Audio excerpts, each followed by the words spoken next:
Los bancos cerraron sucursales momentáneamente, pero estaban en el régimen de teletrabajo, las oficinas públicas, las firmas profesionales, parece obvio.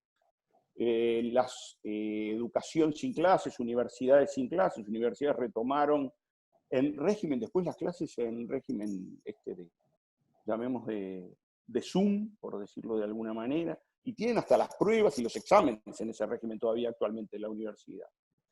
La educación primaria y secundaria con clases a distancia, los shopping o centros comerciales cerrados, turismo cero actividad, entretenimiento cero actividad. Digamos, veamos el impacto de eso. O sea, cayó el transporte, cayó el consumo de petróleos y derivados. Automáticamente está comenzando a aumentar la disponibilidad de espacios para alquilar de oficinas. La gente está tomando conciencia de que tiene, si es necesario, tener los espacios físicos propios. Cayó a nivel de la indumentaria, de la producción manufacturera. Digamos, estamos en una situación, desde ese punto de vista, realmente complicada, ¿verdad? RCM nos mandó una consigna a nivel central a nosotros. Nos dijo, todo el mundo de régimen de teletrabajo. Vino centralmente, desde la oficina ejecutiva ubicada en Londres, directamente nos indicaron eso. Y nos dijeron de entrada, señores, esto es un tema de largo aliento, no es una crisis, ¿verdad? Por eso es una maratón, 42 kilómetros, no es un sprint de 100 metros o 400 metros. ¿Verdad? Así que tienen que ver cómo gestionarlo. La primera reacción, dije, proteger nuestro negocio y la seguridad de nuestra gente. Tan es así, también lo cuento como experiencia, nosotros teníamos programado para el 17 de marzo, martes, una conferencia en Buenos Aires conjuntamente con la oficina de RCM Argentina. Y la teníamos programada y nos negábamos a suspenderla en la semana anterior, hasta que directamente vino la orden de la oficina regional nuestra antes del 13 de marzo, ya el 12 o el 11 de marzo nos dijeron, eso se tiene que suspender. O sea, nos daban a decir, es necesario proteger a la gente. Todo el mundo en régimen de teletrabajo. En segundo lugar, preocúpense de garantizar la continuidad del negocio y apoyar a los clientes. Eso es una cosa que hicimos, ¿verdad? Lo que se diría, ¿verdad? Ahí empezó a tomar un poco más de auge, se puso un poco más de moda el término resiliencia, ¿verdad? La capacidad de sobreponerse a las adversidades, la capacidad de volcar de alguna manera nuestra experiencia en pos de ser más proactivos en este tipo de cosas. Vayan pensando cómo va a ser el regreso y tengan en cuenta que el regreso va a ser distinto. Van a tener que reimaginarlo. Y, para usar un término habitual, señores, barajar y dar de nuevo. Cambió la forma de trabajar, cambió el régimen, ¿correcto? Así que, y yo acá tomé algunas frases voy a leer básicamente una, les queda a ustedes porque van a tener después la grabación de esto. O sea, cuando ya no podemos cambiar la situación, tenemos el desafío de cambiarnos a nosotros mismos. ¿De quién es esta frase? Viktor Frankl.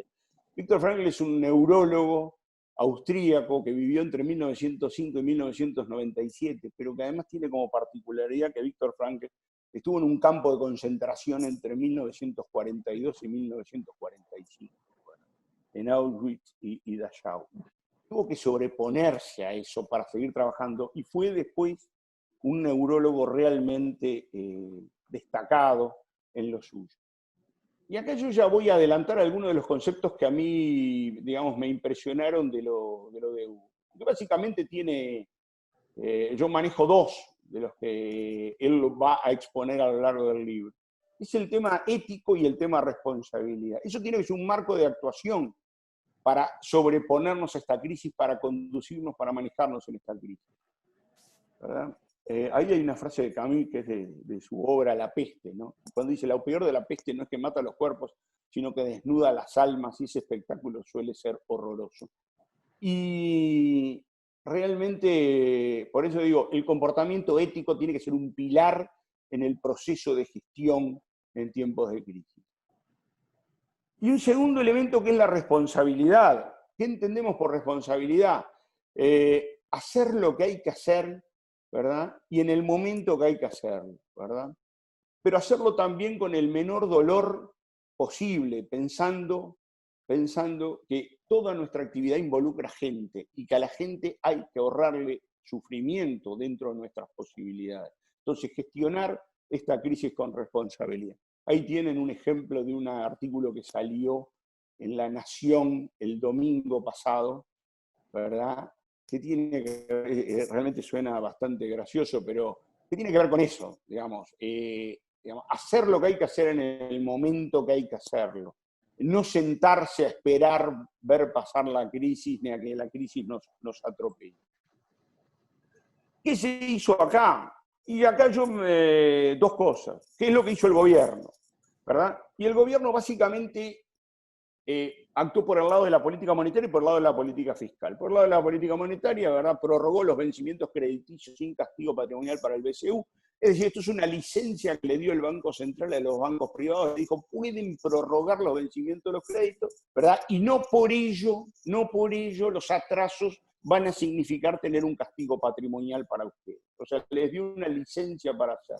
Le disminuyó los encajes mínimos bancarios para que tengan más disponibilidad de dinero para prestar, ¿correcto? Y habilitó líneas de crédito para pequeñas y medianas empresas. Eso es lo que hizo básicamente en materia de política monetaria. En materia de política fiscal, prorrogó los vencimientos impositivos, sobre todo para las pequeñas y medianas empresas, ¿verdad? Generó el famoso impuesto de emergencia sanitaria COVID-19 sobre los saldos sobre los sueldos y salarios, retribuciones de los funcionarios públicos y empresas del Estado. Flexibilizó el seguro de desempleo, esto fue importante. Ahora esto es algo relativamente nuevo, el otro día se empezó a hablar de un subsidio a quienes recontraten personal, ¿verdad? Un subsidio a las empresas que se va a dar a través de un crédito en las aportaciones a la seguridad social desde el punto de vista patronal. Y hay una flexibilización de la ley de vivienda social en cuanto a metrajes, etcétera, que le va a permitir a las empresas tener una política más activa en materia de construcción de vivienda. Por un lado, por la necesidad de vivienda, pero por otro lado, pensando en que la construcción es un área o sector acelerador, un motor importante en la economía. Eso del lado del gobierno. Y desde nuestro punto de vista actuó con responsabilidad. Y esto tiene que ver también con algo de hacer lo que hay que hacer, pero no hacer lo que no hay que hacer. Es decir, y es no alterar las reglas entre privados, ¿verdad? Medidas que se tomaron en otros lados, que a veces uno no quiere mencionar, pero que tienen, es decir, cuando estamos prohibiendo los desalojos o los lanzamientos, cuando se autoriza no pagar los alquileres, cuando se prohíbe efectuar despidos a nivel de las empresas privadas, están alterando las reglas de juego entre privados. Y creo que eso son pésimas señales. Por eso, actuar con responsabilidad es hacer lo que hay que hacer y no hacer lo que no hay que hacer. Y creemos que en esto el gobierno actuó razonable y responsablemente, ¿verdad? ¿Qué es lo que...? Esto es el frente a nivel general. A nivel interno, nosotros lo que miramos, ¿verdad? De alguna manera, es cómo lo encaramos esto internamente. En lo que tiene que ver con el liderazgo internamente. Algunos que tenemos algunos esto que hemos vivido otras crisis. Yo recuerdo precisamente lo del 82, recuerdo del 2002 con la corrida bancaria, transmitir confianza, saber aprovechar las oportunidades. Creo que va a haber oportunidades en esto, pueden no estar claras, pero el país puede ser que empiece a posicionarse mejor desde el punto de vista que va a dar más confianza a la inversión extranjera por el propio tratamiento que tiene de crisis, lo cual le va a generar una corriente favorable. Hemos estado, todo parece indicar, yo veía ayer, había una presentación de series donde destacaban que hemos mejorado nuestro nivel de competitividad, ¿verdad? Nos alejamos del nivel de Brasil y Argentina, pero hemos mejorado con Estados Unidos y la Unión Europea. Aprovechar las herramientas que hemos tenido,